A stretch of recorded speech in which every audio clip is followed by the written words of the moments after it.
우리가 이제 사장 그 쉼제 또는 그 인장지배, 그 다음에 철근 콘크리트 당근 장방향보 굉장히 길죠. 그래서 당근보 이렇게 얘기하시면 됩니다. 싱글 레이어드. 그 해석하고 설계 쪽에 지난 시간에 이어서 조금 진행을 해보죠.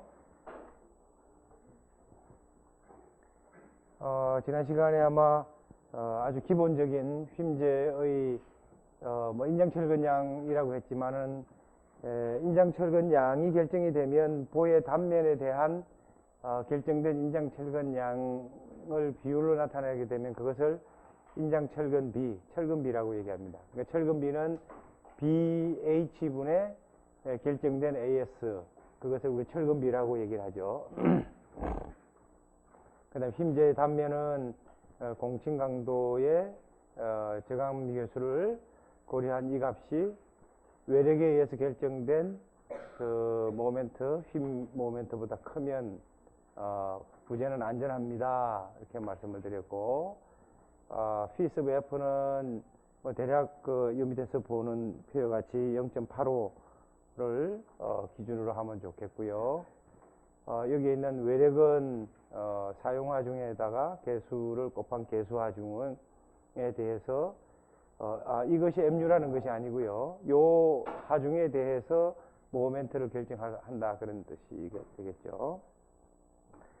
나중에 다시 얘기되겠지만 공칭 강도는 철근 단면적에다가 항복 강도 그 다음에 B-2분의 A 요 값을 가지고 결정을 할 수 있다.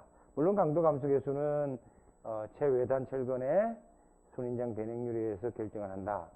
지난 시간에 얘기를 했습니다. 그 다음에 이제 우리가 직사각형 형태의 등가 응력 블락으로서 콘크리트 쪽이죠. 이건 콘크리트가 받을 수 있는 저항 모멘트가 되는 것이니까 요 C 값하고 T 값의 평행 조금 가지고 두 사이에 있는 모멘트 암을 고려하게 되면 이 방향의 모멘트가 결정이 될 수 있죠. 결국은 단면이 받을 수 있는 저항 모멘트를 결정할 수 있다 그런 얘기죠. 나중에 고민이 좀 될 겁니다. 지금 제가 간단히 얘기를 하지만은 실제 구조물에서는 아무것도 주어진 조건이 없는 거죠.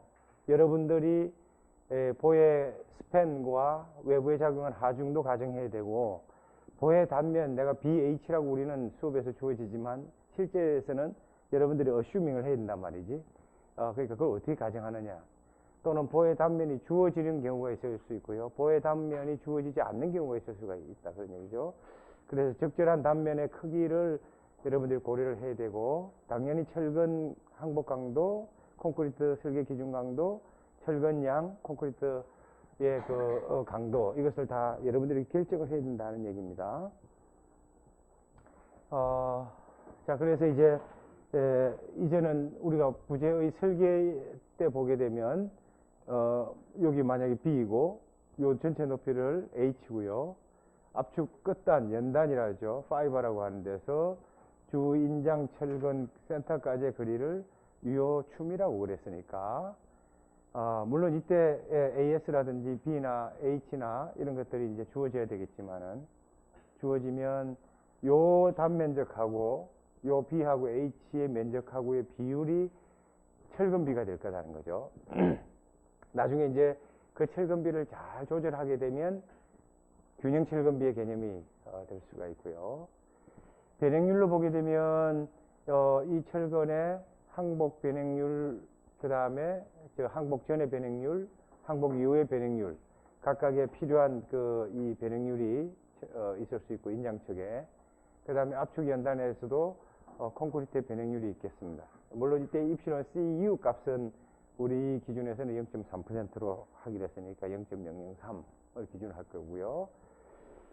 지난 시간에 얘기했던 그 5번, 재료의 5번 정도 값에 해당되는 것이 우리 극한 상태의 설계 범주가 되기 때문에 그때의 압축 응력 상태는 지금 이렇게 포물선 형태로 나타난다는 거죠.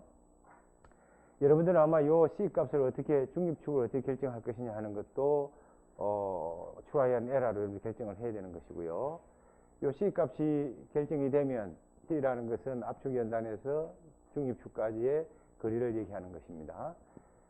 이때는 물론 압축력과 인장력이 제로인 점을 얘기하는 것이죠. 요것을 이렇게 등가의 응력으로 바꾸게 되면 요 등가 응력의 높이 A라는 것은 부재의 중립축 C의 함수이기 때문에 베타 1C다 이렇게 되는 것이고, 베타 1을 우리가 얼마로 결정합니까? 뒤에 나오겠습니다만 고민거리가 되는 것이고요. 그 다음에 압축 응력의 최대 응력은 0.85 FSK. 여기는 여러 가지 의미가 되어 있지만 표준 공시체와의 차이도 있고 이 등가의 개념도 있고, 엄밀히 말하게 되면 지금 요 값은 FCK에 사실은 해당되는 것이지만은 우리는 0.85 FCK 정도로 보면 좋겠다, 그런 얘기입니다. 요 거리가 A라고 하고 요걸 베타 1C라고 했으니 요 반은 압축력이 작용하는 요 합력은 요 센터 라인이기 때문에 요게 2분의 A가 되는 것이고, 전체가 D가 되는 거기 때문에 요 2분의 1을 빼면 압축력과 인장력의 모멘트 암이 된다, 그런 얘기입니다. 잘 이해하셔야 됩니다. 그래서 단면 여러분들이 그 설계하는 요 B, H, 그 다음에 AS 이렇게 주어진 요 부분 중립축 아래쪽은 인장력이고요, 위쪽은 압축력이 되는 것입니다. 공칭 저항 모멘트 M sub N은 여기에 있는 C나 여기 있는 T 값에다가 요 모멘트의 거리를 곱하면 되는 거니까 C 또는 T에다가 D-2분의 A를 곱하면 되는 것이고요. 나중에 나오겠지만 A 값은 요 평행 조건을 세워 가지고 하게 되면 다시 말하면 AS, FS가 되죠. 여기는 내가 항복 강도를 집어넣었지만 지난 시간에 얘기한 것처럼 얘하고 0.85 FCK에다가 높이를 곱하고 그의 폭을 곱하면 면적이 되기 때문에 0.85 FCK 응력에다가 단면적 A에다가 D를 곱하면 압축력이 되기 때문에 평행 조건을 세워서 A 값을 구하면 철근에 대한 ASFY에다가 콘크리트에 해당되는 0.85 FCK B를 나누는 값으로 A 값이 결정이 될 것이다 하는 얘기입니다.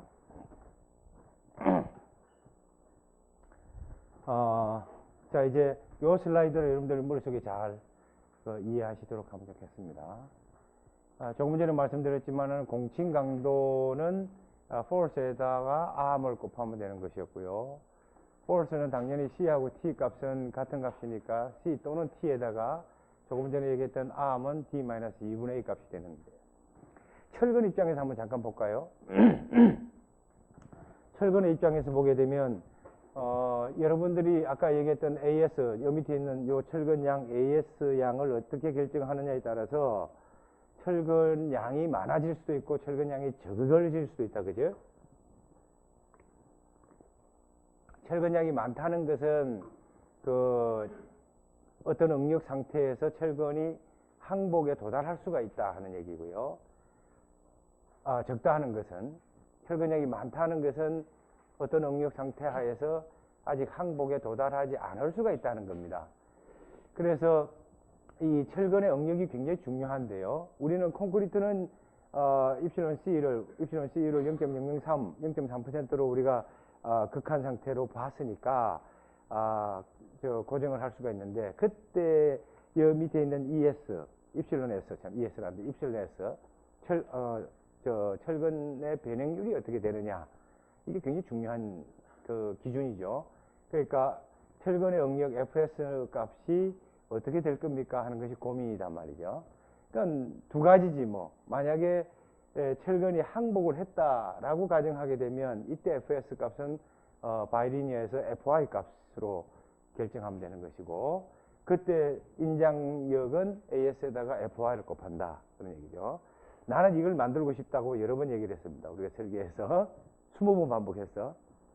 21번인가? 만약에 철근이 많이 배건이 돼서 철근이 여전히 항복 상태 이전 상태, 그러니까 아직 항복이 이루어지지 않았다라고 하게 되면 철근의 탄성 계수에다가 그때의 변형률을 곱하면 그것이 철근의 응력이 된다는 거죠. 그러니까 FS라는 것은 철근의 탄성 계수 E sub S에다가 그때의 변형률 입실론 S를 곱하면 FS가 된다 그런 얘기죠. 그러니까 인장력, 철근의 인장력이라는 것은 AS에다가 FS를 곱하면 되는 거니까, 응력에다가 단면적을 곱하면 되는 거니까, 그때는 입실론 S에다가 ES를 곱한 이 값이 T 값이 될 거라는 거지. 당연히 요 두 값이 FI보다 작은 값이니까 FI보다 ES에다가 입실론 S를 곱한 값이 작은 값이니까, 단순 구간이니까 아직은 ASFY보다는 작은 값을 갖게 될 것이라는 거죠. 잘 들어. 그 다음에 이제 요 삼각형의 닮은 꼴을 가지고, 닮은 꼴이라면 예를 들면 입실론 C, 그때는 입실론 CU 값이니까 0.003 얘와 입실론 S는 요 거리 C에다가 요 거리 B죠. 그러니까 이 얘는 요거 대 요거가 되는 거니까, 요는 C에다가 요 거리는 전체 D에서 C를 뺀 요게 D-C가 되는 거죠. 그러니까 이 식이 하나 만들어진다는 거지. 닮은 꼴, 삼각형의 닮은 꼴에 의해서. 그러면 이때 우리가 요 입실론 S, 다시 말하면 철근의 변행률 입실론 S는 어떻게 됩니까? 제가 이거 레드 박스 안에 들어간 이 값으로 결정할 수 있다, 그지? 잘 보십시오. 입실론 S는 이게 넘어가고 오면 되니까 0.003에다가 C분의 D-C가 된다는 거죠.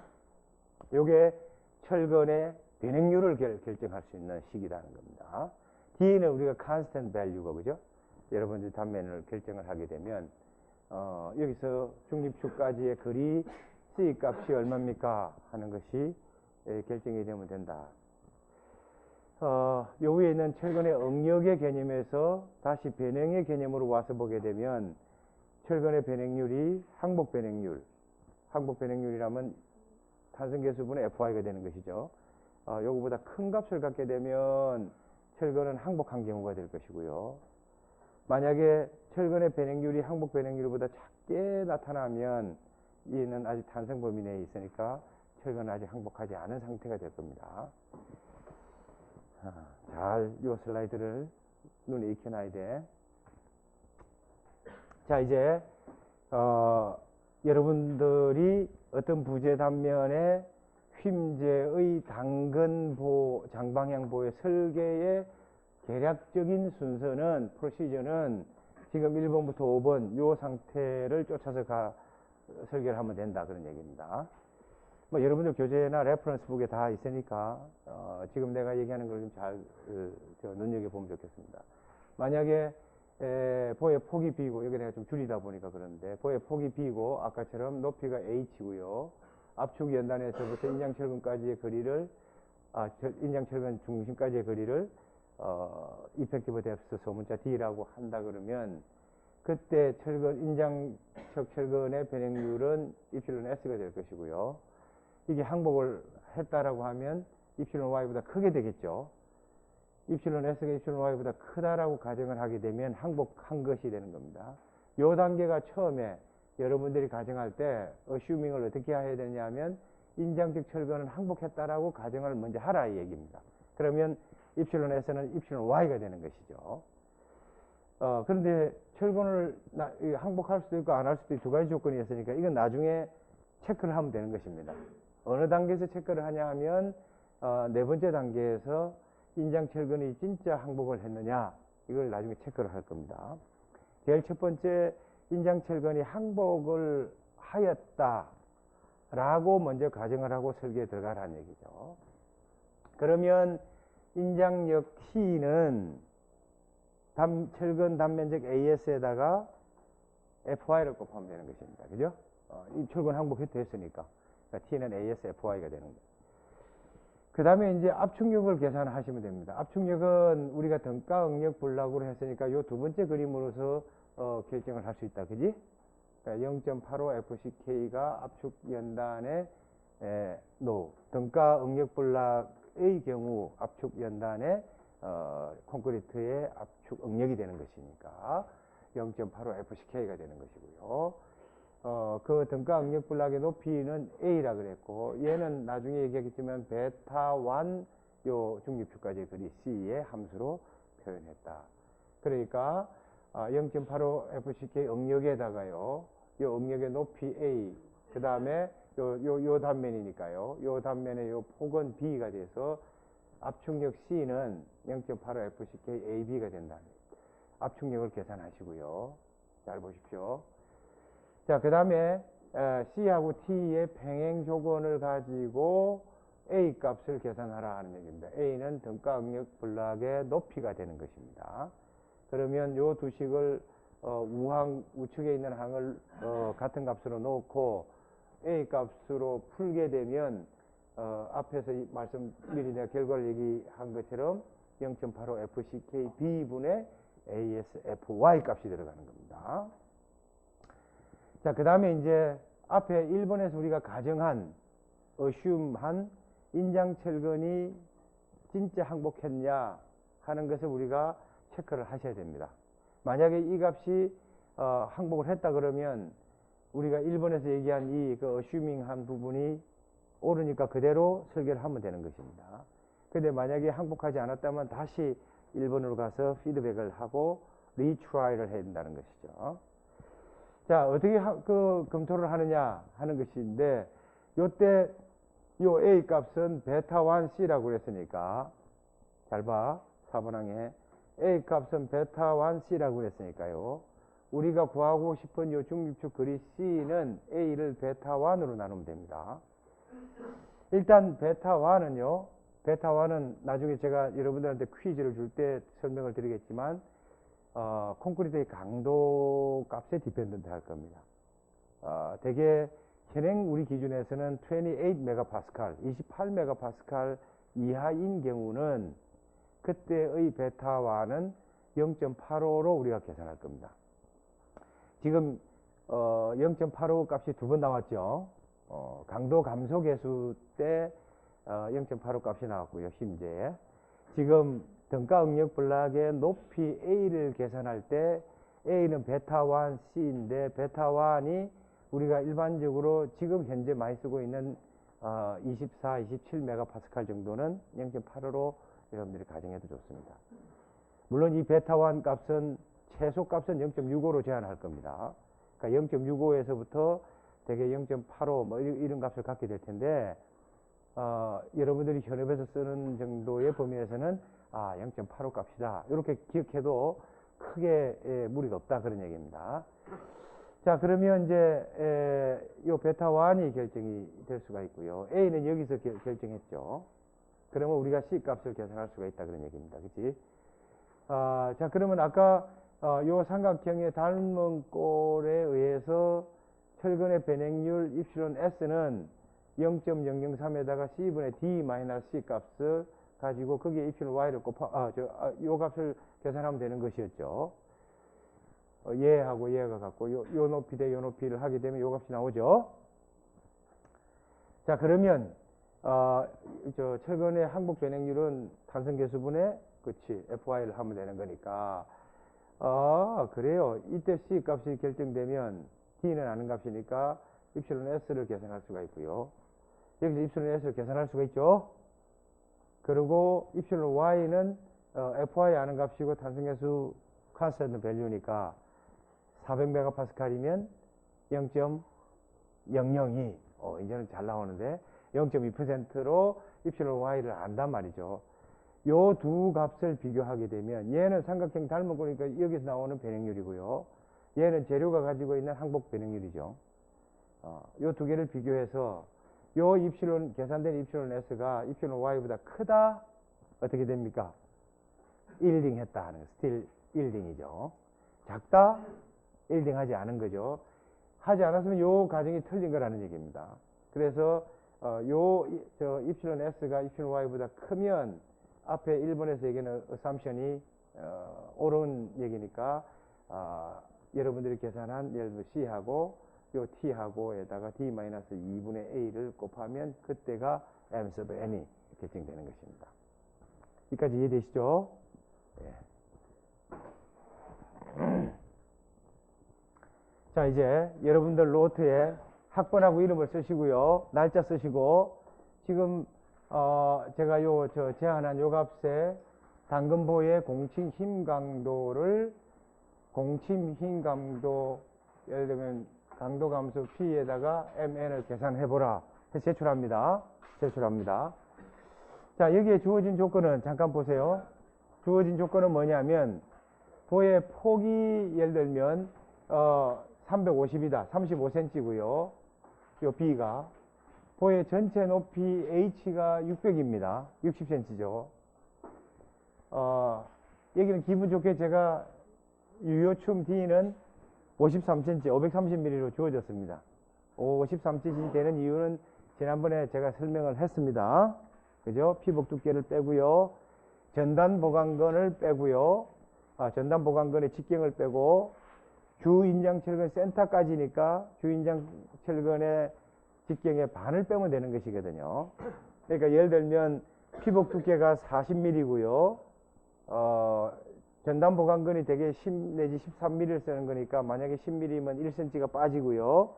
인장철근이 뭐 22mm다 하게 되면 한 11mm 정도가 빠지니까 한 60 몇 mm가 되죠. 그래서 70mm 정도를 뺀 게 제가 530mm라는 겁니다. 나는 이거 안 줄 겁니다. 여러분들 나중에 시험에서는. 여러분들이 결정해야 되는 것이죠. 그 다음에 여기에 배근된 철근 AS 양을 세대의 D25mm를 배근했다. 이렇게 할 겁니다. 그러면 여러분들은 3개의 D25mm니까 한 개의 D25mm 단면적이 얼마죠? 아시는 겁니다. 그죠? 여러분들 알고 있지? 4분의 파이 D 자성하면 되는 거죠. 그러니까 하나, 철근 단면적이 나는 기억합니다.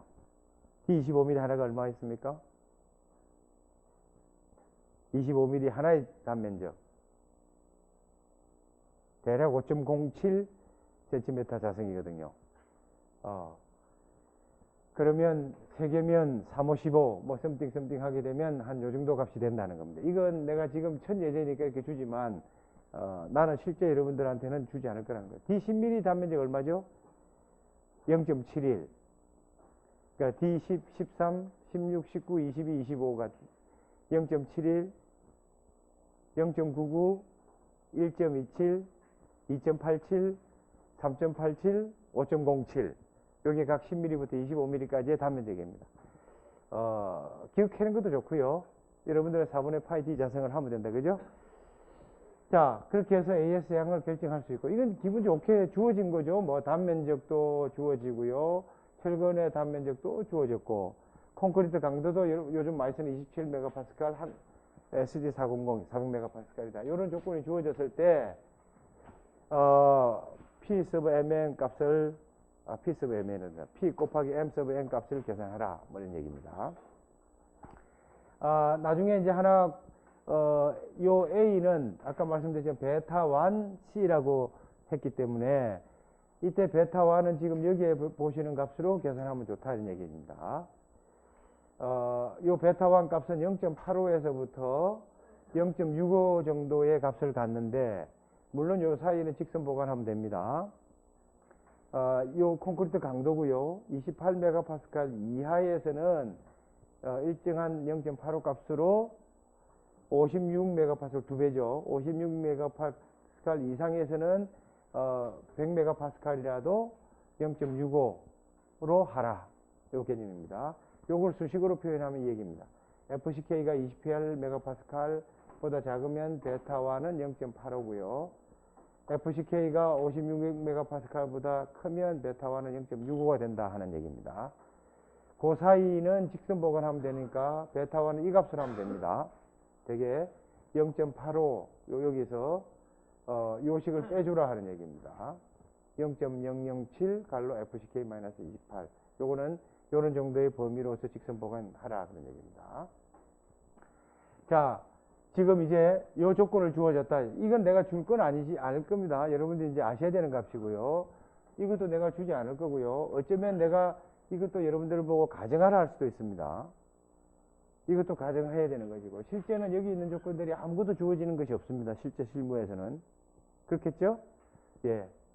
자, 요런 조건일 때 P sub mn 값을 계산해서 제출합니다. 시간은 5분 드리겠습니다. 날짜, 학번 이름 쓰십시오.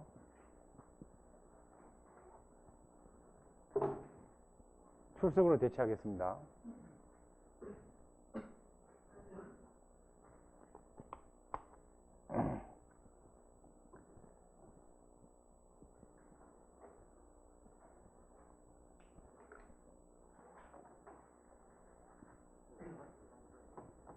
가능합니다.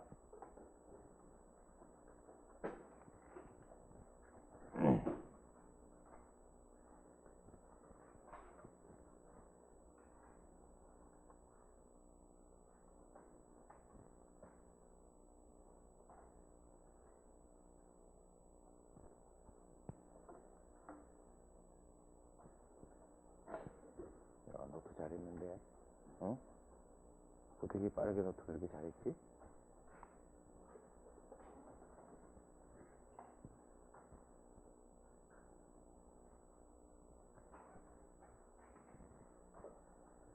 처음에 인장철근이 항복했다고 가정을 하고 인장력을 계산하고요. 압축력을 계산하고 인장철근이 진짜 항복했느냐 입실론 S를 계산하고요. 항복 변행률 입실론 Y하고 비교하고 그것이 항복 변행률보다 크냐를 비교해서 그것이 크다 그러면 mn 값은 C 또는 T 값에다가 D-2분의 A 값을 계산하면 되는 것입니다. 얼마 나옵니까? 봅시다.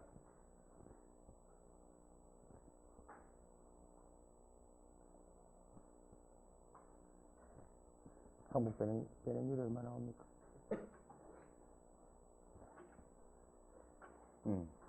큽니까?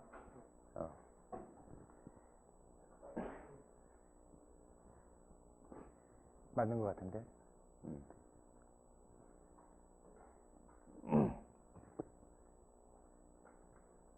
대부분 다 끝냈죠? 다 끝났는데 뭐 이 학생은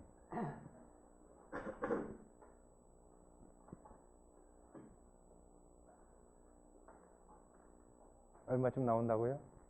250, 뭐 250 전후 맞는 것 같은데 기억에.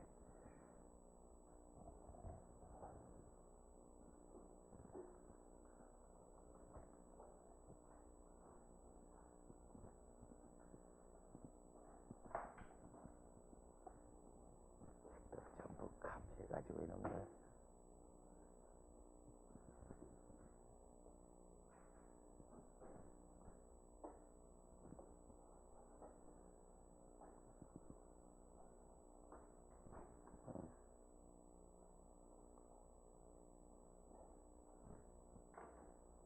베타원은 이게 8호 값입니다.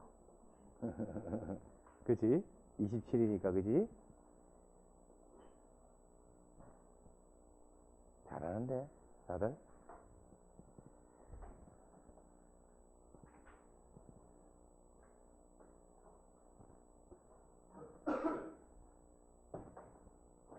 (1분) 1분 안에 제출합니다.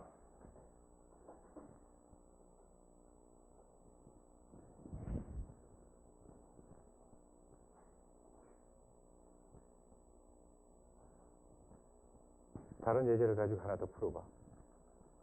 본인 예제를 만들어서.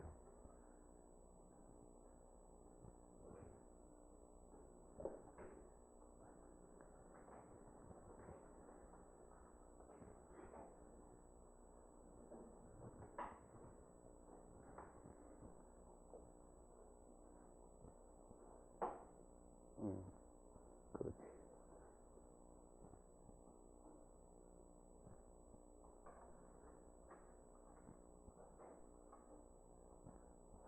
이 두 값에서 이 두 값 중하고 A, D-2분의 A를 곱하면 Mn 값이 되는 거잖아. 그래서 강도 감소해서 곱하면 돼.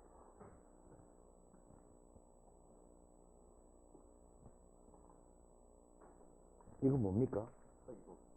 계산기 앱입니까? 참. 이 공학용 계산기를 없어지겠구만. 나는 3개나 가지고 있는데. 100만원짜리, 50만원짜리, 20만원짜리 3개를 갖고 있거든. 어떡하니. 알파고가 다 계산해주나, 이제?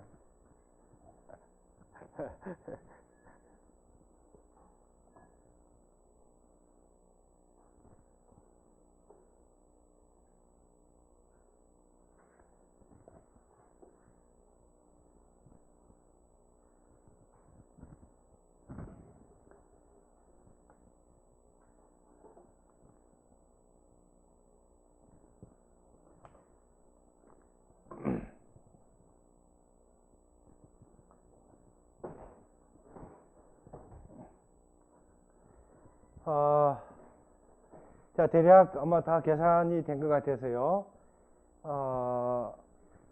일단 철근이 항복했다고 가정을 하고 인장 철근 양에 해당되는 인장력 T를 계산하게 되면 아마 대략 요 값을 갖게 될 겁니다. 그죠? ASFY가 400MPa니까 압축력 C를 계산하게 되면 0.85 FCK 27 A 그 다음에 B 값을 곱하면 되고요. A는 요 C하고 T를 같이 놓고 풀면 대략 한 뭐 계산이 맞는지 모르지만 한 75.7 밀리미터가 되는 거죠. 그러니까 한 7cm 정도 된다는 겁니다. 그죠? 이 A 값이. 그러니까 지금 요 높이가 대략 한 7cm 정도 된다는 겁니다. 압축력, 등가응력, 블락의 높이를 대략 해보면 저 정도 범위에서. 그리고 베타1을 27MPa니까 0.8하고요. C 값은 그 계산된 A에다가 베타1을 나누면 되는 것이고, 그때 철근 변행률 입실론 S는 0.003 C분의 D-C 값이 되는 거니까 뭐 대략 그 계산하면 요 값 정도를 갖게 되고요. 항복 변행률은 탄성계수 20만 MPa에다가 400MPa 값을 가지니까 0.002가 되는 것이고요. 이 0.002는 우리가 철근의 변행률 입실론 S가 0.01 뭐 36 정도 되니까 훨씬 더 크게 나타난다는 거죠. 그러니까 항복을 하고 변행률이 소속력에 쭉 지금 경험을 했다는 얘기입니다. 입실론 Y가 입실론 S보다 크기 때문에 앞에 1번에서 가정했던 철근의 항복 가정은 옳다 그런 얘기죠. Mn 값은 T 또는 C 값으로 D-2분의 A 이렇게 계산하게 되면 대략 한 299 뭐 이렇게 전후로 킬로 뉴턴 메타입니다. 이거는 그죠? 힘 모멘트의 단위는 킬로그램 몇 센티메타, 뭐 톤 메타, 킬로 뉴턴 메타, 그죠? 힘에다가 거리를 곱하는 값이 되는 거니까 요 값이 되는 것이다 그런 얘기입니다. 요렇게 계산을 한다 그런 얘기죠. 간단하죠? 예, 제출 안 해도 됩니다. 한번 보시고요.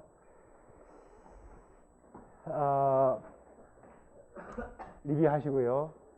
자, 이제 당근 장방향 보의 폭과 보의 춤이 주어졌고요. 그 다음에 그 철근과 콘크리트의 설계 기준 강도 또 설계 기준 항복 강도를 주어졌을 때에 MN 값이 어떻게 계산되느냐 하는 것을 여러분들이 말씀드렸습니다. 굉장히 중요한 컨셉입니다. 물론 일전에 말씀드렸지만 실제 실무에서 사용되는 보부재가 인장측에만 배건되는 경우는 특별한 경우를 제외하고는 없습니다. 대부분 복근보가 되는 것이거든요. 압축측의 철근이 대략 인장측 철근의 40 또는 한 60% 정도를 배건하게 될 겁니다. 압축 철근을 배건하면 뭐가 좋아지느냐 하는 것은 나중에 복근보 때 얘기를 좀 더 하도록 하겠고요. 지금 요 잠깐 슬라이드를 한번 보실래요? 여기에 보시면 우리가 압축적 콘크리트의 입실론 CU가 0.3%일 때 지금 요렇게 그래프가 하나, 둘, 셋, 요 상관관계를 우리가 조금 한번 눈여겨볼 필요가 있습니다. 이미 내가 지난번에 얘기를 했습니다. 여기에 실선을 한번 보십니까? 0.3% 도달할 때 요 실선을 쭉 쫓아서 가게 되면 요때 철근 항복 변형률에 도달했다 이런 얘기입니다. 굉장히 이론적인 값이라 그랬죠. 콘크리트가 입실론 CU 0.3%에 도달하고 철근의 항복 변형률 SD400이면 0.2%에 도달할 때 동시에 도달한다. 그러면 콘크리트도 철근은 항복, 인장 항복을 하고 콘크리트는 파괴 변형률에 도달하는 것이거든요. 굉장히 이론적인 값입니다. 우리는 요 실선에 해당되는 요 부분들에 여러분들이 철근 양을 결정을 하게 되면 얘를 우리가 균형 철근 비에 해당된다 이렇게 보시면 됩니다. 그러니까 평형 철근 비 또는 균형 철근 비의 개념이랍니다. 그러니까 압축적 콘크리트도 입시는 CU에 도달할 때 그때 철근의 인장 변형률은 항복한다. 이 조건이 철근의 균형 철근 비의 개념입니다. 철근 비는 다시 말씀드리지만 콘크리트의 단면적분의 철근 비를 얘기를 할 것이고요. 그때 콘크리트 단면적은 B 곱하기 소문자 D, 그러니까 유효 춤에 해당되는 그것을 단면적으로 여러분들 보시면 되겠습니다. 그러니까 그 바깥에 있는 피복은 구조의 어떤 그 단면이라기보다는 내구성을 확보하기 위한 그런 단면으로 이해하셔도 됩니다. 자, 그런데 만약에 철근 양이 좀 작아서요, 과소 철근이 들어가게 되면 제일 왼쪽에 있는 지금 내가 요 빨간 요렇게 점선으로 가는 요 선을 쫓아가게 돼 있다는 거죠. 그러면 요때의 철근 비는 입실론 S는 입실론 Y보다 큰 값을 갖게 되는 것입니다. 그러니까 철근 양을 적게 하면 철근은 무조건 항복한다. 그런 얘기입니다. 그러니까 그 선이 어디로 되냐면 요 선을 쫓아간다는 것이죠. 상대적으로 철근 양을 많이 해서 아직 철근의 항복, 변형률이 철근의 항복 강도보다 작게 되는 경우는, 그러니까 철근 양이 많아지는 경우죠. 요 제일 오른쪽 선을 쫓아가게 되는 겁니다. 여기서 우리 한 가지만 좀 얘기를 하고 하죠. 균형 철근 상태를 기준으로 했을 때 철근 양이 과소 철근이 배건된 경우, 과소 철근 비의 경우는 중립축이 균형 철근 비에 비해서 상대적으로 올라갑니다. 그렇죠? 올라가야 지금 이 상태로 갈 거 아니겠습니까?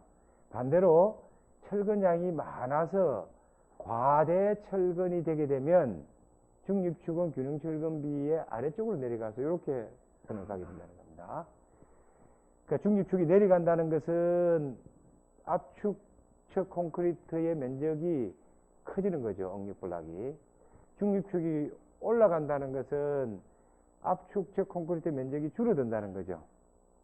다시 말씀드리면 조금 전에 계산했던 A는 베타 1C였는데 그 A 값이 과소 때는 줄어드는 거고요. 과다 때는 A 값이 커진다는 개념입니다. 그죠? 중립축이 커지면 A는 베타 1C니까 베타 1이 something 뭐 constant value 같으면 C 값이 커지면 커지고 작으면 작아지는 거 아니겠습니까? 이해하시겠습니까? 그렇다. 오른쪽에 있는 그래프는 그냥 컨셉이라고 보시면 됩니다. 우리가 과다 철근을 배건하게 되면, 잘 들어, 과다 철근을 지나치게 많이 넣게 되면 최대 하중은 높아질 겁니다. 당연히. 왜냐하면 철근량이 많아지니까 T 값이 올라가면 MN 값이 커지죠. 그러니까 저항 모멘트 값이 커지는데, 반면에 최대값을 경험한 이후에 디센딩, 하강 곡선은 굉장히 급하게, 그러니까 브리틀한 페일리어 모드로 간다는 얘기입니다. 콘크리트가 파괴 선행이 될 가능성이 높다는 것이죠. 반대로 철근량이 작아지면 오히려 내력은 줄지만 연성은 그 변형할 수 있는 능력은 우리가 확보될 수 있다 그런 얘기입니다. 물론 그 철근량이 최소로 요구되는 철근량보다는 많아야 될 것이고요. 최대로 제한하고 있는 값보다는 작아야 될 것입니다. 그래서 최소 철근비라는 개념이 나오고 최대 철근비라는 개념이 그렇게 해서 나오는 겁니다. 그러니까 우리는 최대 철근비를 왜 제한해야 됩니까? 최소 철근비를 왜 제한해야 됩니까? 하는 것은 지금 여기에 모멘트 커베이처나 P델타 커브의 변형 능력을 확보시킬 수 있느냐 없느냐에 굉장히 중요한 연성적 거동을 확보하는 데 중요한 포인트가 되는 겁니다. 물론 최소 철근비를 확보하지 않으면 콘크리트가 가지고 있는 크림이나 슈링케이지에 대한 디펜스를 하지 못합니다. 그래서 그때에 요구되는 최소 철근량도 최소 철근비의 개념에 들어가는 것입니다. 자, 우리가 적정하게 보강을 하게 되면 내력이 어느 정도 확보라, 물론 이 내력은 M sub U보다 커야 되는 것입니다. 그걸 확보하면서 변형 능력이 쭉 커지는 것이 바람직한 거동이다. 이렇게 보시면 되죠. 요걸 조금만 더 보완 설명하게 되면, 자, 요 슬라이드를 방금 내가 얘기하는 키워드는 내가 항상 결론부터 먼저 얘기하고 설명을 하는 편인데, 키워드는 다 말씀을 드렸습니다. 잘 보십시오. 이 개념이 이제 철근비를 결정하는 굉장히 중요한 어떤 그래프입니다. 예를 들면 여기 M sub CR이라는 것은 그러니까 할열 모멘트죠. 그러니까 처음 first crack이 생기는 강도가 M sub CR입니다. 그러니까 만약에 굉장히 작은 철근량을 넣어서 요 M sub CR보다 작게 만약에 배건이 됐다 그러면 얘도 최대 하중도 작지만 그 이후에 그래프는 굉장히 브리틀하게 파괴가 될 것입니다. 그러니까 M sub CR 값보다는 철근량이 많아야 된다는 것이죠. 근데 반면에 철근이 지나치게 많아서 철근은 여전히 항복을 경험하지 못한 상태에 콘크리트가 컴프레션에 의해서 페일리가 일어나면 과다배건이죠. 그때도 최대 하중은 쭉 올라가지만 그때 이후에 하강 곡선은 굉장히 브리틀하게 파괴된다는 겁니다. 그러니까 우리는 지난 시간에 내가 스케치한 그림을 보여드렸지만 처음에 최초의 균열을 경험하고요. 철근이 항복을 해주고요.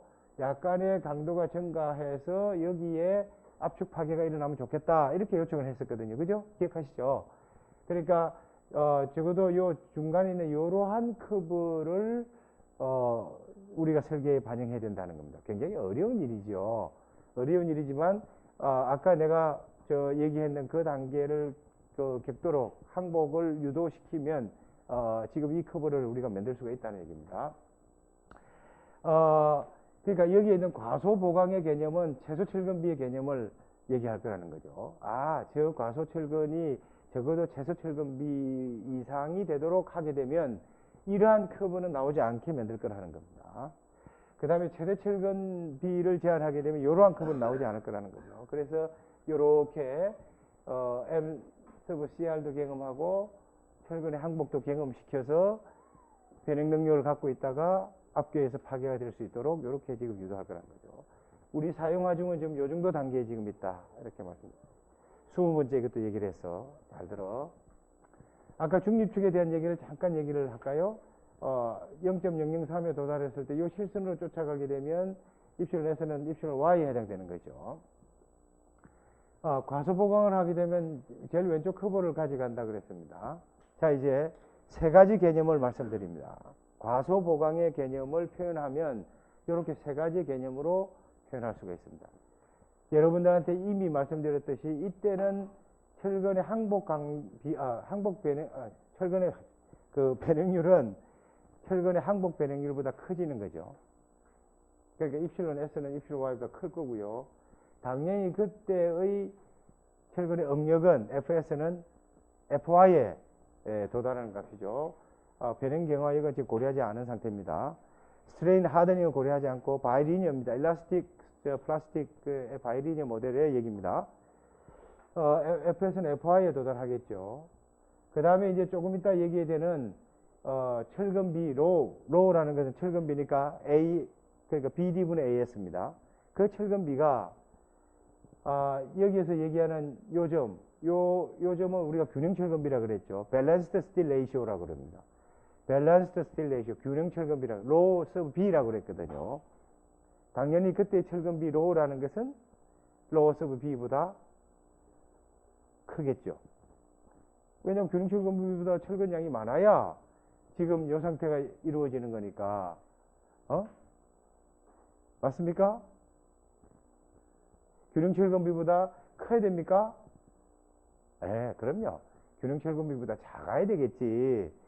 철근량이 작다고 얘기를 했죠. 그러면 균형 철근비 때 철근이 항복하는 거니까 그보다 훨씬 더 많이 가려면 철근비가 작아야 되니까 그러니까 BD분의 AS가 BD분의 ASB보다는 작은 값을 가져야 된다는 거죠. 철근비의 개념으로 본다 그러면 철근비 로우는 로우 B보다 작은 값을 갖습니다. 자, 이 세 가지 과소 보강일 때 철근량이 좀 많으면 요선으로 쫓아온다 그랬으니까 요선은 저거의 반대 경우겠죠. 이제는 거꾸로 설명하겠습니다. 철근비 로우는 균형 철근비 로우 B보다 큰 값을 갖습니다. 아직 로우 B는 어떻게 계산하냐는 얘기는 안 드렸습니다. 철근비 로우라는 것은 BD분의 A, 그러니까 단면적 A, 콘크리트의 단면적 A 분의 철근 단면적 AS였단 말이죠. 그러니까 BD분의 AS였다고요. 철근비가. 그러니까 과다 보강이 되면 철근비는 지나치게 철근이 많이 들어가 있으니까 로우는 로우 B보다 크다. 그런 얘기고요. 철근의 변형률은 당연히 철근의 항복 변형률보다 작다. 그런 개념이죠. 당연히 이 철근의 응력은 항복 응력 FI보다 작은 값을 갖게 되는 거죠. 탄성력이 있다는 것입니다. 부재의 중립축은 아까 말씀드렸지만 중립축보다 과소일 때는 줄어들고요. 과다일 때는 중립축이 커지는 겁니다. 그러니까 이 네 가지 개념을 잘 기억하시면 좋겠습니다. 연성비는 여러분들한테 매우 중요하게 설명을 드려야 되지만 연성비를 학부 과정에서 깊이 있게 다루기는 어렵습니다. 그래서 개념만 얘기를 하게 되면 부재가 항복하는 시점에서 부재가 항복하는 시점 잘 머릿속에 그려봐요. 그때 변형에 대한 부재의 파괴 시점, 그죠? 항복에서부터 파괴되는 시점까지의 그 변형의 비율을 우리가 연성비라고 합니다. 그러니까 부재가 항복했을 때의 변형이 있고, 그 다음에 부재가 파괴했을 때 변형이 있으니까 그 상대적인 비율을 연성비라고 합니다. 그러니까 그게 크다는 것은 연성비가 커지는 거고요. 연성비가 큰 것은 변형 능력이 커지는 거고, 바람직한 어떤 거동이 되겠죠. 이 연성비는 결국은 지금 여러분들 학부 단계에서는 뭘로 조절하겠습니까? 철근비로 조절하겠다는 겁니다. 그러니까 그 철근비의 조절은 아까 말씀드렸지만 미니멈 스틸 레이시오, 맥시멈 스틸 레이시오, 최소 또는 최대 철근비의 사이에 있도록 유도시킨다. 그래야 지금 여기 있는 요 커브를 쫓아갈 수가 있다 하는 얘기입니다. 이 슬라이드도 잘 보십시오. 연성 확보를 위해서 우리는 어떻게 가야 되겠습니까? 사실은 이쪽으로 가야 되겠죠. 이쪽으로 가는 것이 훨씬 더 바람직하다는 얘기입니다. 이쪽으로 가게 되면 연성을 확보하기가 어렵다 그런 얘기죠. 결국은 여러분들이 현장에 가서 내가 조심스럽게 말씀드려야 되는데, 현장에 경험 없는 현장 소장이나 엔지니어들은 야, 저 문제가 있는데 소장님 어떻게 할까요? 하면 어떻게 한다고 그러고요? 경험 없고 능력 없는 엔지니어나 소장들은 야, 그 철근 몇 대 더 넣어. 이렇게 분명히 대답해요. 여러분들이 가면. 그럼 여러분들은 어떻게 합니까? 저 표현이 우스꽝스럽지만 깨갱하고 철근, 야, 소장님 더 넣으라 그러시는데 한 10대쯤 더 넣어라. 뭐 10대 좀 그렇고 한 서너 대 더 넣어라. 뭐 이렇게 얘기할 거라고요. 그러면 안전하게 생각하는 거야. 그러니까 대부분 사람들이 철근을 많이 넣으면 안전하다고 생각해요. 물론 내력이 부족할 때 그 내력을 확보하기 위한 철근량 정대는 옳은 답입니다. 그러나 철근이 예를 들면 저기 그 IP, 인플렉션 포인트를 지나서 철근을 많이 넣는 거는 상대적으로 내력은 확보할지 모르지만 그 이후에 사실은 변형 능력을 확보 못 한다는 것이죠. 그러니까 바람직한 답이 아니다는 거죠. 그때 여러분들 답은 어떻게 해야 되겠습니까? 잠깐만 소장님 5분만 저한테 시간 주십시오. 이 슬라이드 가지고 계산 딱 하는 겁니다. 한 대만 더 넣으면 되겠습니다. 이게 엔지니어죠. 예스가 아니고요. 그냥 제가 이거 검토하겠습니다. 이게 3학년 때 우리 배웠습니다. 근데 기억은 안 납니다. 제가 책을 가지고 한번 리뷰해 보겠습니다. 사실은 그런 어떤 순간순간 판단력이 굉장히 중요하다는 거죠. 그 불특정 다수인들을 여러분들 손에서 마구잡이로 죽일 수가 있다는 겁니다. 이거 편집할 거니까 내 얘기하는 겁니다. 그지? 조심스럽게 5분만 주십시오. 이거 하셔야 됩니다. 그죠? 5분만 주십시오. 5분이면 안 되겠습니까? 자, 이제 조금 전에 말씀드렸던 요 밸런스드 스틸 레이시오고, 그때 해당되는 변형률은 밸런스드 스트레인 컨디션이라고 합니다. 균형 변형률 상태, 균형 변형의 상태를 얘기를 할 겁니다. 이 변형률 분석도가 굉장히 중요한데, 균형 변형률 상태를 이제 어떤 상태를 균형 변형률 상태라고 합니까? 우리 이제 이미 개념은 다 알아들었고요. 그죠? 과소철근일 때, 그 다음에 과다철근일 때, 이 철근비하고 균형철근비가 어떻게 됩니까? 과소일 때는 철근량이 작아야 되니 철근비가 균형철근비보다는 작아야 되네.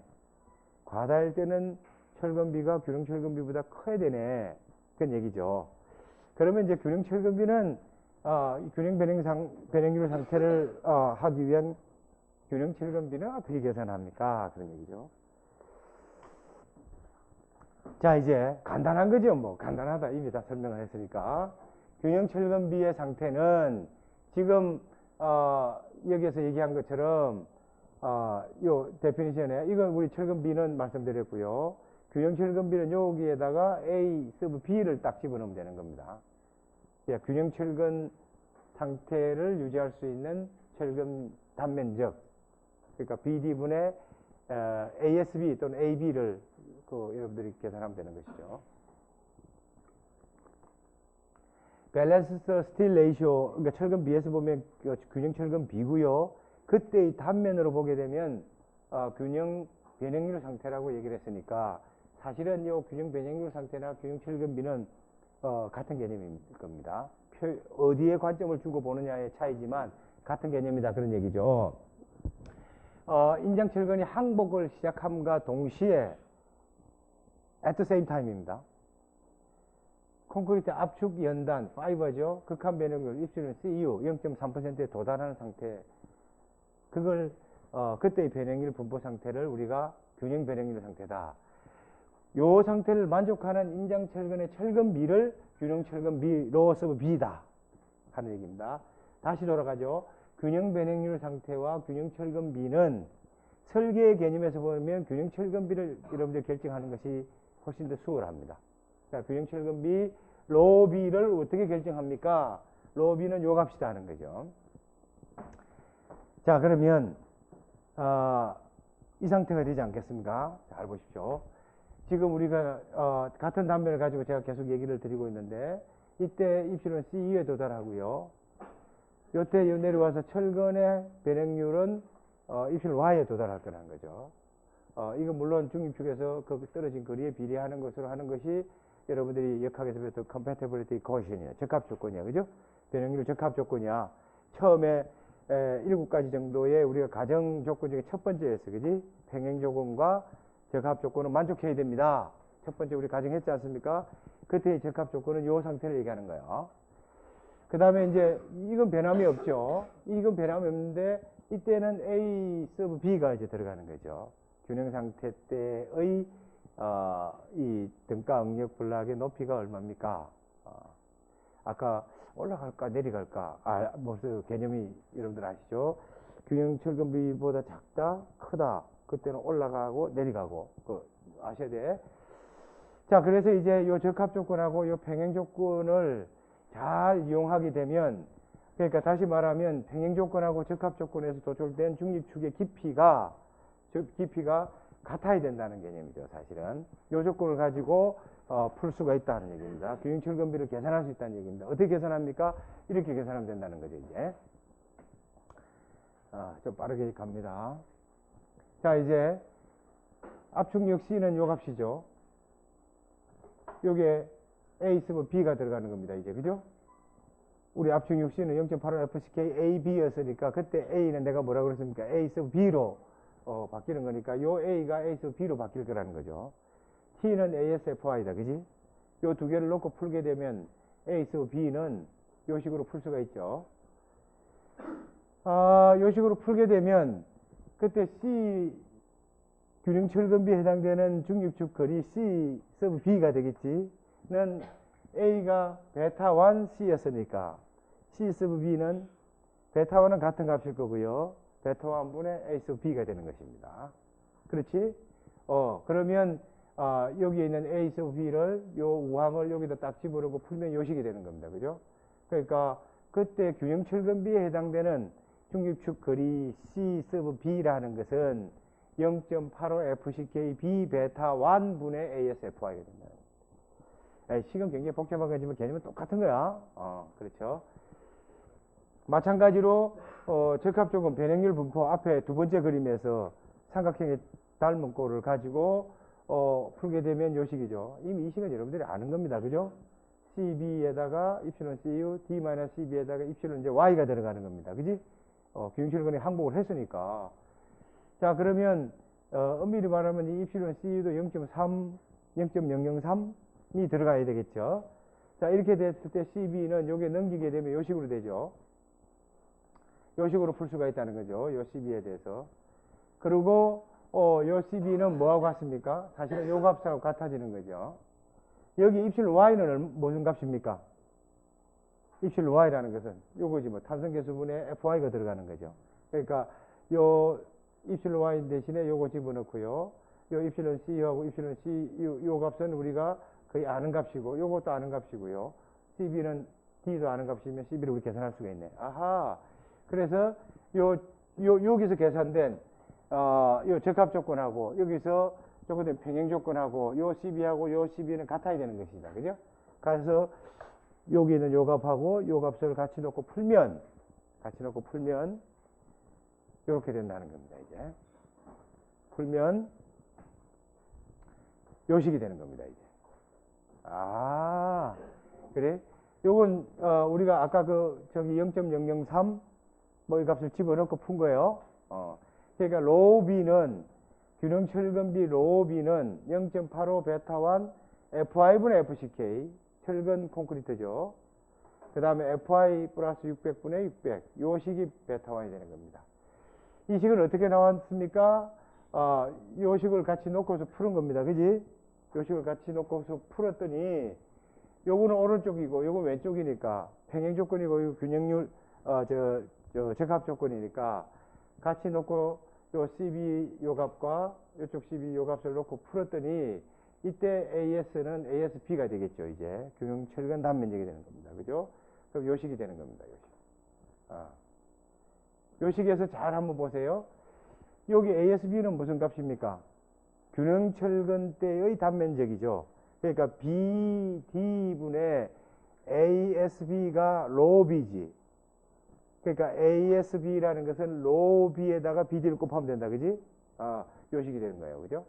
그러면 이때 로우 B는 아까 얘기했지만 BD분의 ASB가 되는 것이고 ASB는 여기서 이렇게 계산했어.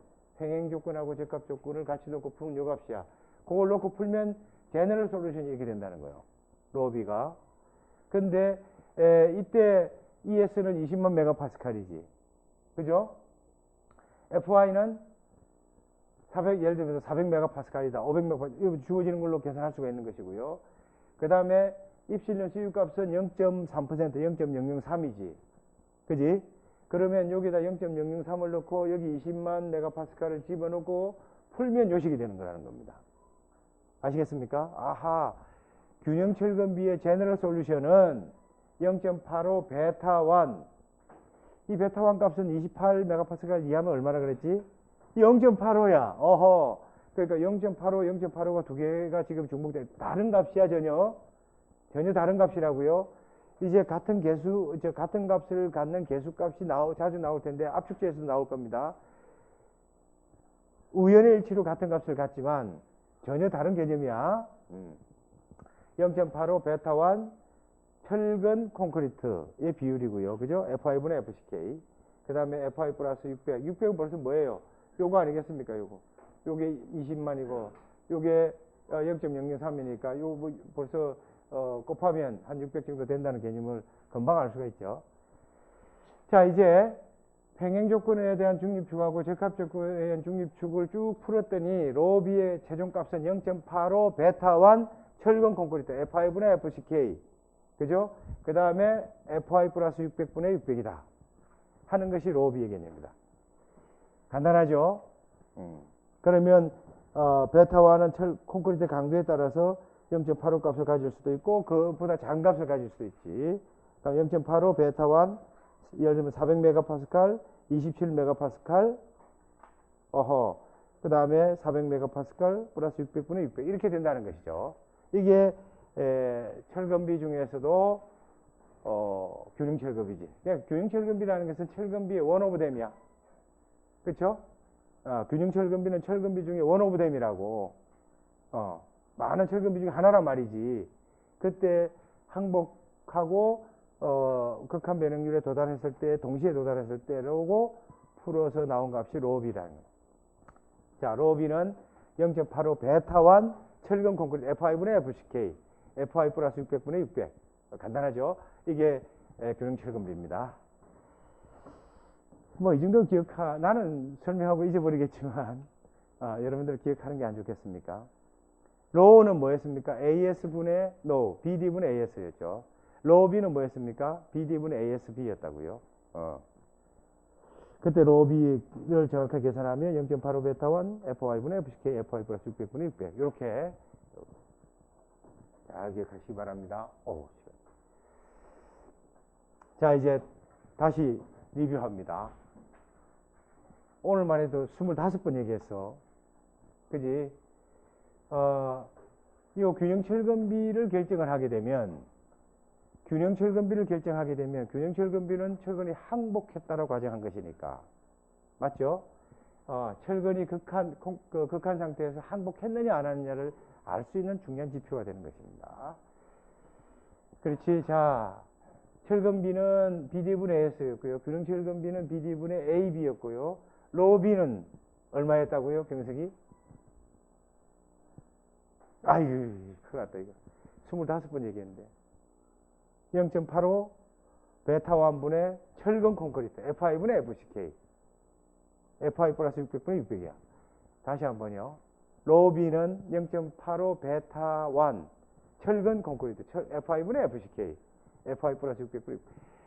30번 얘기해도 이거 나중에 균형 철근비가 교수님 뭐라고 그랬습니까? 시험 볼 때. 나보고 어떡하라고. 계산해야 됩니까? 하지 마. 내년에 다시 하면 되죠. 자, 철근비가, 여기 계산된 요 철근비가, 균형 철근비보다 작으면, 철근 양으로 보면 AS가 ASB보다 작으면, 실제로 요 얘기 아니겠습니까? 인장 철근은 항복하는 것이죠. 그렇죠?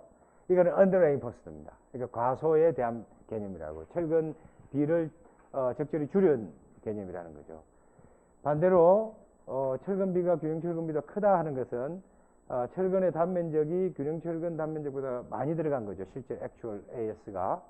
그때는 뭡니까? 인장 철근은 항복하지 않은 상태입니다. 그죠?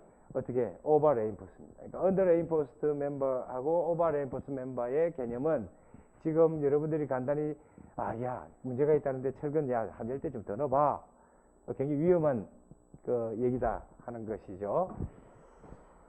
자, 30번째 얘기를 했습니다. 뭐 가다보강에 대한 단면 공식 모멘트에 대한 것은 아까 얘기했지만은 요 FS 대신에 ES, 입실론 S를 곱해서 들어가면 되는 거니까 다시 설명 안 드리겠습니다. 그 다음에 이제 자, 변형률 분포도 이제 32번째 얘기를 했으니까 균형 변형률 상태와 강도 감소 계수 이 그래프도 잘 보시게 넣어 놓으셔야 돼. 이것도 지나갑니다, 이제. 자, 정리하겠습니다, 이제. 정리하겠습니다. 정리 안 해도 되지만. 자, 요 슬라이드에 나와 있는 것이, 여러분들이 현재 기준에 의해서, 우리가 몇 가지 고민해야 된다. 그 중에 강도 감소 계수를 어떻게 결정했습니까? 단면이 파괴 이럴 때 잘 들어. 최외단에 위치한 철근의 순인장 변형률에 따라서 강도 감소 계수 결정. 앞에 조금 전에 슬라이드에서. 인장과 압축 지배 단면이 어떤 것을 우리가 정의를 할 수 있습니까? 지금 우리가 인장 지배 단면을 얘기하고 있고요. 압축 지배 단면은 주로 기둥 부재를 주로 얘기를 하게 될 겁니다. 여러분들 교재에 챕터 6인가요? 예. 좀 될 겁니다. 인장 지배는 이제 여러분들 익숙해야 됩니다. 이 용어가. 압축 연단 변형률 0.3에 도달할 때 최외단 인장 철근의 순인장 변형률 입실론 T가 인장 지배 변형률 1개 이상인 것을 변형률이 많이 생기는 거죠. 이때 P sub F는 0.85로 한다 그랬고요.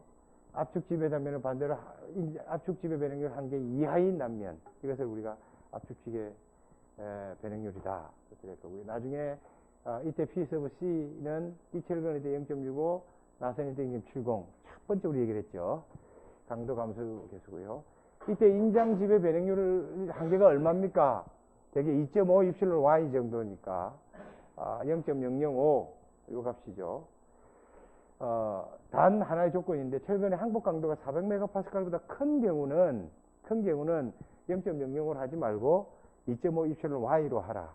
요게 여기 말하는 인장지배 변형률의 한계 상태다. 이렇게 보시면 됩니다. 요 베라 구간에는 직선 보관하면 되죠. P sub C하고 P sub F 0.65, 0.7에서 0.85 사이에는 직선 보관한다. 그래프 아시죠? 예. 자, 머릿속에 잘 넣으십시오. 이게 이제 캐나다 온타리오에 있는 유니버시티 아라와라 그러거든요. 오타와 대학이라고 그러는 건데요. 오타와 대학의 오래전 실험입니다. 95년도, 96년도에 그게 있었는데 뮤라 사치글로브 교수가 이제 뭐 이렇게 해서 실험한 걸 자세히 보시면 하중이 어느 정도 들어가게 되면 지금 그러니까 이건 뭐 당근보의 경우입니다. 휨 철근 밑에 있겠죠. 이 철근들이 휨 균열이 쭉 발생이 되고요. 처음에 내가 슬라이드 다는 걸 보여드렸죠. 이렇게 이거 무슨 균열이요? 지금 전당 이 부분은 별도로 여러분들 교재의 챕터 5에서 설계를 한 것이고요. 기준에서는 챕터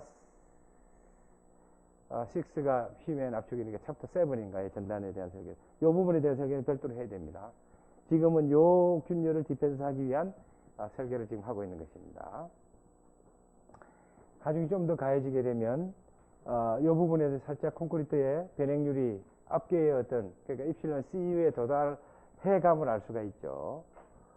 그 다음에 좀 더 힘을 가력하게 되면 여기 보시면 요 휨에서 그러니까 여기는 딱 보면 여기가 모멘트 제일 크게 발생되는, 그러니까 요 점에서부터 요 점까지는 모멘트가 일정한 값이니까 그게 센터 부분이 모멘트 제일 큰 점이 되고요.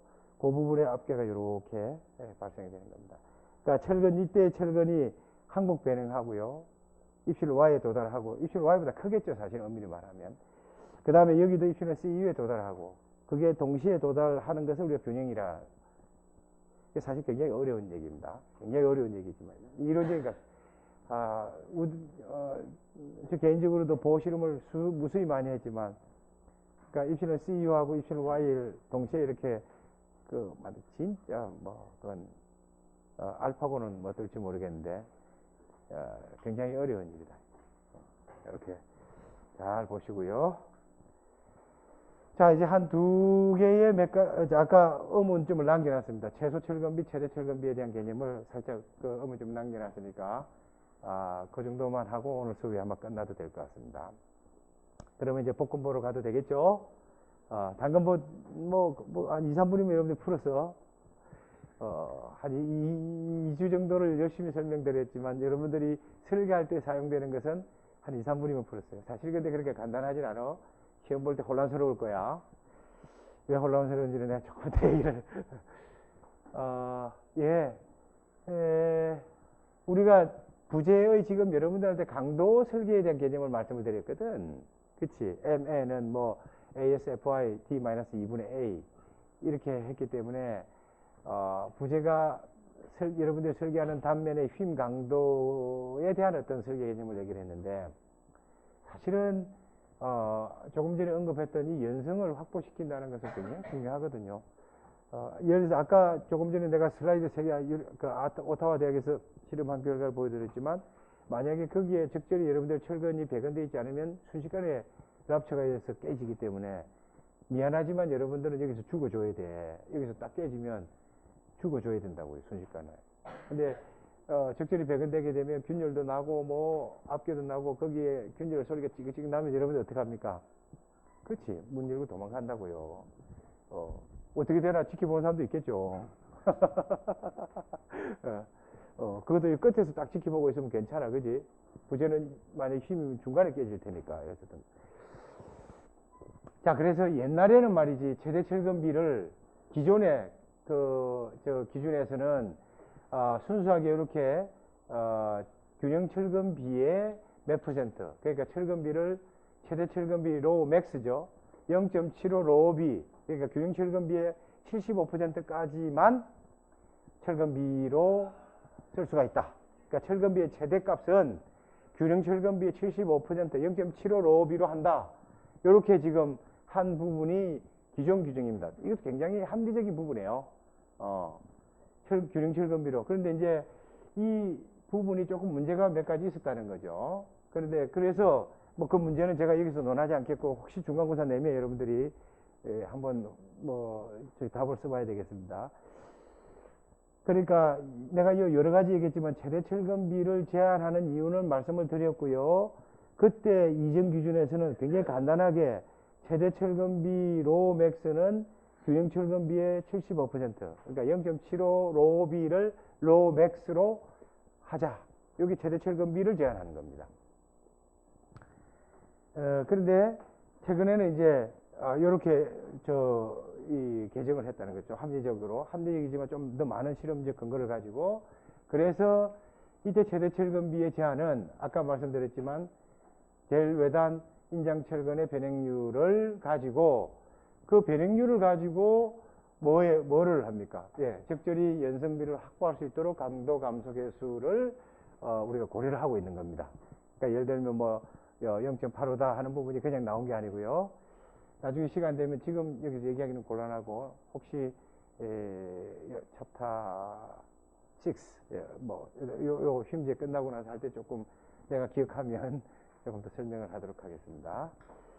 자, 그래서 여러분들 여기서 말하는 최소 허용 변형률이라는 것은 요것만 기억하시죠. 뭐 우리가 보통 쓰는 400메가파스칼보다 작은 경우는 0.4% 0.004고요. 만약에 철근의 항복 강도가 400메가파스칼보다 크면 이 2배의 입실로 y, 2 입실로 y로서 최소 허용 변형률을 우리가 고려한다. 이렇게. 그래서 요 최소 허용 변형률 가지고 연성을 확보하고 있다. 이렇게 보시면 됩니다. 자, 조금 빨리 지나갑니다. 이제 최소 철근비는요. 최대 철근비는 말씀을 드렸고 최소 철근비는 어떻게 합니까? 이것도 이미 말씀드렸지만 럽처가 생기면 안 된다 그런 얘기죠. 그 다음에 크립하고 슈링케이지에 의해서 또 문제가 생겨서도 안 된다 그런 얘기입니다. 그러니까 최소 철근비의 개념은 인장 철근량이 상당히 작아서 공식 모멘트 MN이 보가 가지고 있는 균열 모멘트 M 서브 CR이죠. 그보다 작은 경우는 문제가 있다 그런 얘기입니다. 그렇죠? 그래서 균열이 발생과 동시에 순식간에 파괴가 일어날 수 있기 때문에 최소 철근비를 제한하고 있다. 그러니까 최소 철근비 이상이 돼야 된다는 얘기입니다. 아까 조금 전 슬라이드에 말씀드린 최대 철근비는 이하가 돼야 된다는 얘기고요. 그러니까 로우 미니멈보다는 크고요. 로우 맥시멈보다는 작게 로우를 결정하셔야 된다는 겁니다. 최소 철근비에 필요한 철근 단면적 AS 미니멈보다는 크고요. 최대 철근비에서 필요한 AS 맥시멈보다는 작게 여러분들이 AS를 결정해야 된다는 얘기입니다. 최소 철근비는 여기 있는 이 두 값 중에서 큰 값을 쓰라 이렇게 되어 있습니다. 큰 값을 쓰라. 하나는 보면 콘크리트에 대한 개념이 안 들어가 있죠. 오른쪽 값은. 요거 뭐 같은 개념인데 요건 철근 단면적에 대한 개념이고 철근 비의 개념입니다. 그러니까 요게 같은 개념이고 같은 개념입니다. 자, 우선 요 왼쪽 식에서 보게 되면 F5분의 루트 FCK. 그러니까 이거는 콘크리트의 어떤 함수를 고려하고 있다는 것입니다.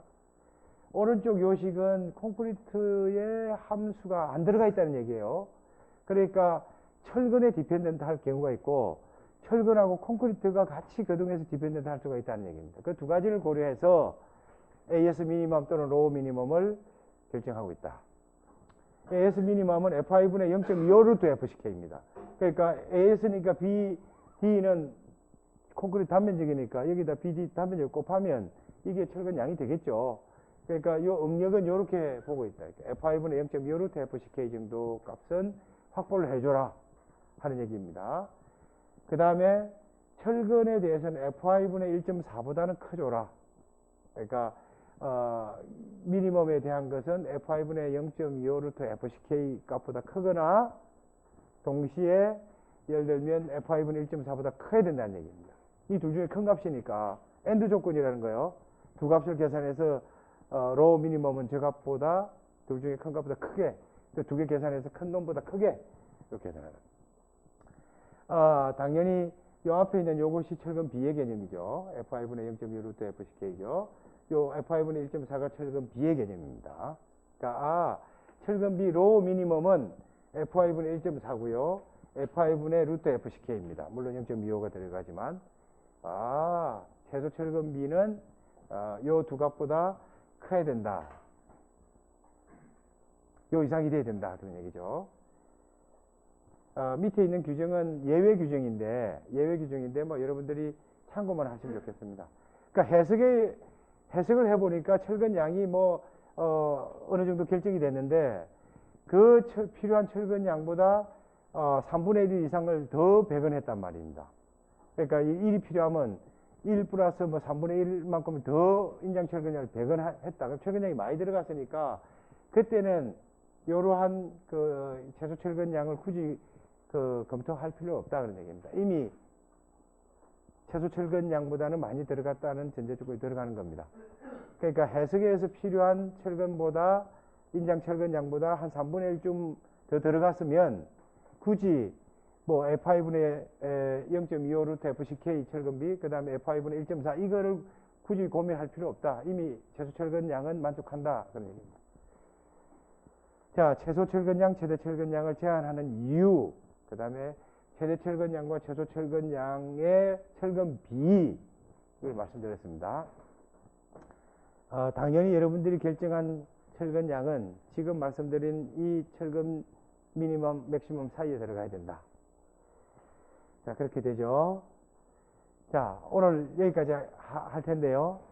굉장히 간단했습니다. 딱 세 가지 얘기한 겁니다. 그죠? MN 값, 오케이.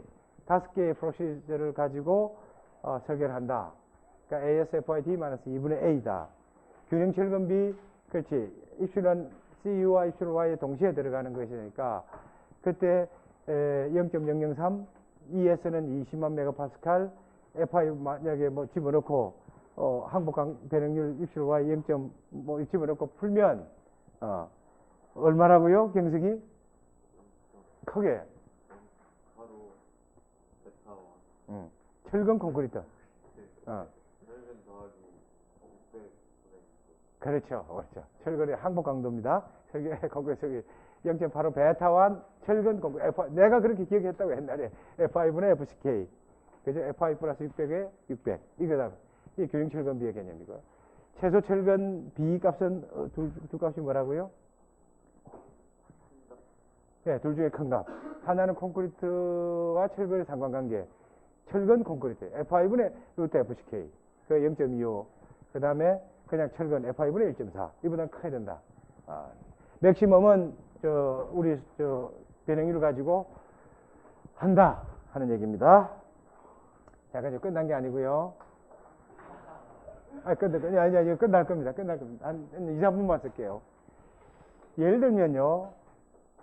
내가 왜 여러분들한테 굉장히 지금은 B도 주고 D도 주고 굉장히 간단하게 보이지만 실제는 이런 얘기입니다. 이 보에 예를 들면 여기서부터 보가 8m입니다. 그죠? 우리가 이제 아키텍트하고 우리 엔지니어하고 결정을 할 거라는 거죠. 야, 7m 하자, 8m 하자, 10m 하자, 12m 하자. 이 스페이스 이렇게 이펙티브니스 가지고 우리 할 거 아니겠습니까? 그러면 이제 여러분들이 그 아키텍트가 야, 8m나 한 10m 좀 해줄 수 있느냐? 그럼 여러분들이 그 아키텍트 기분 나쁘다 그러면 절대 안 돼. 뭐 이렇게 되는 거 아니에요? 근데 그렇게 한번 검토해 볼게. 근데 검토해 보는데 아무것도 주어진 조건이 없어. 그러니까 이제 지점 조건, 만약에 단순 지지 조건이다. 8m다. 그럼 여기 용도가 뭐냐? 강의실이다. 그러면 여러분들은 여기에 하중을 가정해야 된다는 거죠. 데드 로드, 라이브 로드. 그죠? 그 로드 컴비네이션을 고려해야 된다는 거죠. 그 다음에 뭐가 주어졌어? 아무것도 없지. 그런데 만약에 이 보의 이 천고가 예를 들어서 뭐 3.5m인데 이 보의 높이는 60cm까지밖에 허용 안 된다. 아키텍트가. 그래? 그럼 이게 주어지는 거라요.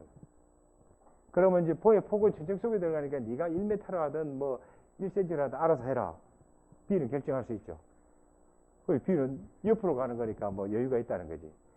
그렇게 요 B하고 H 여기 있는 하중 얘가 아는 경우가 있다는 거죠. 그렇죠? 스팬 8m, 로드, 뭐 데드로드 얼마, 라이브 로드 얼마, 뎁스 H 얼마, 위드스 얼마, 요렇게 네 가지를 아는 경우가 있어. 굉장히 해피한 경우에 이거. 내가 여러분들한테 중간고사 줄 때는 아마 이 조건일 수도 있어. 아니면 여러분들이 굉장히 밉다. 그럼 어떻게 해? 야, 학교 건물이다. 여러분들이 지금 내가 강의하는 여기 300몇 호입니까? 여기 이거 부재 설계하라. 이렇게 나는 가는 거지 뭐. 쉽잖아요. 모든 과정은 여러분들이 하십시오. 이렇게 나갈 수도 있어. 그런데 이제 하중, 스팬, 뎁스, 위드스를 주고 콘크리트하고 철근의 단면 요걸 하면 되는 것이라는 거죠. 근데 두 번째 경우가 대부분의 경우야. 하중은 여기 강의실이니까 주어질 수가 있고, 그 다음에 스팬 8m 지지 조건 주어질 수가 있어. 나머지는 몰라. 그러니까 보의 높이도, 보의 폭도, 철근도, 콘크리트도 뭐 다 모르는 경우가 있다는 거죠. 사실은 이 두 번째 경우가 언노운 팩터가 많은 것이 실제 여러분들이 나중에 경험해야 되는 것들이에요. 논 팩터가 많은 것은 예를 들면 기존 건물에 리모델링을 한다든지 뭐 또는 그 일부 보강을 해야 된다든지 하는 경우는 첫 번째 케이스예요. 그 다음에 신축 건물을 설계할 때 스트럭처럴 디자인을 할 때는 케이스 넘버 2가 되는 거예요. 그러니까 별로 논 팩터가 별로 없다는 거지. 무슨 말인지 아시겠습니까? 그러니까 요 두 경우에 대해서 어떻게 접근을 할 것인가. 그러니까 케이스 1, 로드, 스팬, 뎁스, 위스 이게 아는 경우하고 두 번째 케이스인 로드, 스팬만 아는 경우에 대해서 어떻게 설계 프로시저를 가야 되는지에 대한 레포트를 여러분들이 다음 주, 오늘 목요일이죠. 다음 주 목요일까지 제출해 주시면 됩니다. 레퍼런스를 잘 찾아보시면 답이 있습니다. 케이스 1에 대한 경우와 케이스 2에 대한 경우를 그 설계의 프로시저를 정리해 주시고요. 각각의 예를 하나씩 만들어서 여러분들 설계를 해가지고 나한테 제출해 주십니다. 일주일 드리겠습니다. 오늘 레포트가 뭐라고요? 이거 뭐 할 수 없지 뭐. 어떻게 하겠어. 여기 케이스 1하고 케이스 2에 대한 부분을 그러니까 알고 있는 팩터들이 이렇게 네 가지가 주어지는 경우하고 알고 있는 팩터들이 두 가지밖에 없는 경우에 각각의 경우에 대해서 어떻게 설계 프로시저를 해야 되느냐, 그 구조부재 단면 설계를 어떻게 하느냐 하는 거에 프로시저를 정리해 주시고 케이스 1, 케이스 2에 해당되는 것을 각각의 예를 하나씩 풀어달라 이 얘기입니다. 정리됐습니까? 아까 내가 지명한 학생 이름이 뭐였죠? 이해됐습니까? 그러면 내가 수업 끝나고 영어로 해주면 됩니까? 오케이. 그래. 자, 오늘 여기까지 하겠습니다. 수고했습니다. 네.